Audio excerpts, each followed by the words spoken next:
Aquaman is a fun, high stakes adventure movie that's basically a comic book come to life. There's so much visual spectacle, and Jason Momoa as the star is so, bombastic. And as he says, I think he describes himself in the movie, Arthur Curry, that he's a blunt instrument. He's bold, bright, and ambitious and silly. And the movie itself is kind of an extension of that. It's very bold, bright, ambitious, and at times silly. That it basically is a comic book lifted from the page onto the screen. So if you're someone who enjoys or would enjoy that kind of spectacle and that kind of tone overall, you will like Aquaman. Aquaman delivers exactly what you would expect from a superhero action comic book that's blended, with a blockbuster movie's sensibilities.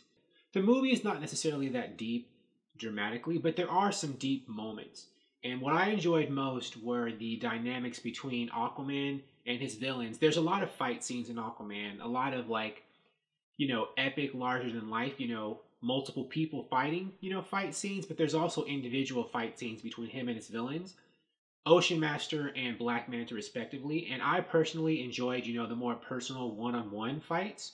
I felt that they allowed themselves to have a bit more interesting character dialogue to reveal the dynamics between Aquaman and his respective villains than the scenes where there are all these people, fighting, in different areas of the ocean.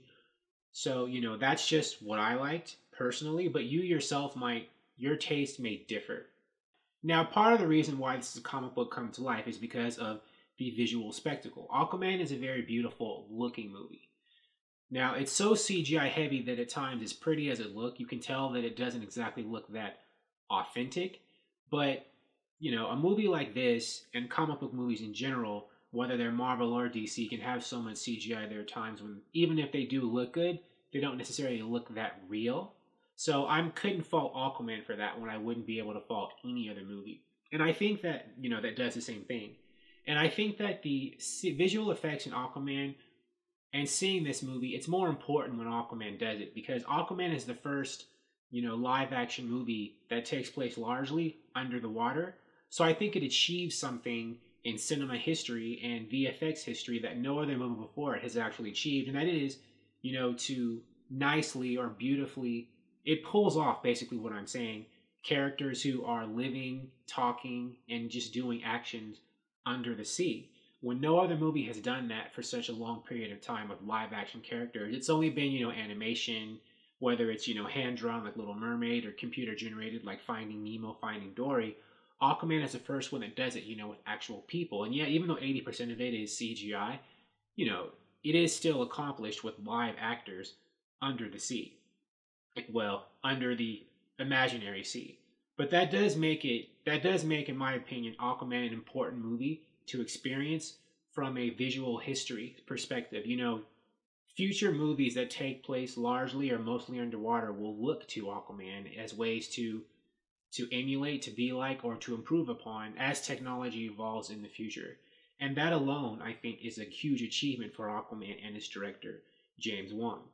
Now, Aquaman is a signal, maybe a tonal shift and maybe a directional shift for the DC movie universe. I guess we're leaving the era of the Zack Snyderverse, so to speak, and we're moving into the new direction of DC, where the movies, Zack Snyder liked a very dark, usually visual aesthetic, and other movies kind of were under that same umbrella when he started.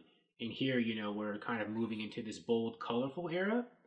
And you may think that because of that and because of, the fallout from, Justice League and all that kind of stuff, that, Aquaman would kind of not mention or completely move away from all that. But they actually don't do that. This isn't exactly a spoiler, but there is dialogue in this movie where they acknowledge that stuff in Justice League between, Aquaman and Mera and Steppenwolf actually happen. So they aren't, even though they may be leaving, I guess, the BVS Snyderverse behind, they're not pretending as if it doesn't exist. And I think that's good. I don't think that DC needs to, no matter what Warner Brothers decides to do with DC movies going forward, I don't think they should pretend like other things didn't happen just because maybe they didn't work out so much.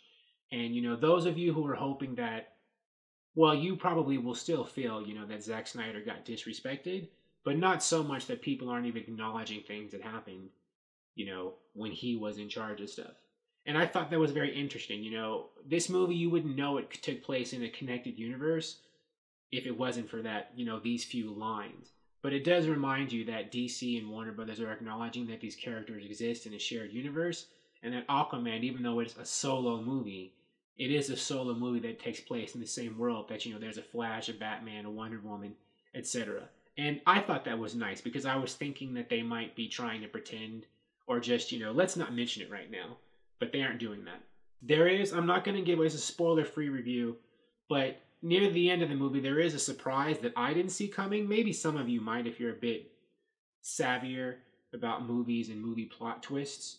But there was a reveal at the end or near the end of the movie that I think will help, you know, Aquaman 2 and 3 going forward. And I'm not going to say what it is, but you can probably, once you see the movie, you might know. There's a certain event that happens or seems to happen that, you know, seems to set things in stone, and later on you find out, oh, it didn't happen, and, you know, certain storyline threads or a big one comes into play later. It's a surprise you don't see coming. There's a lot of world building in this movie between Atlantis and the surface world and all these different kingdoms of Atlantis.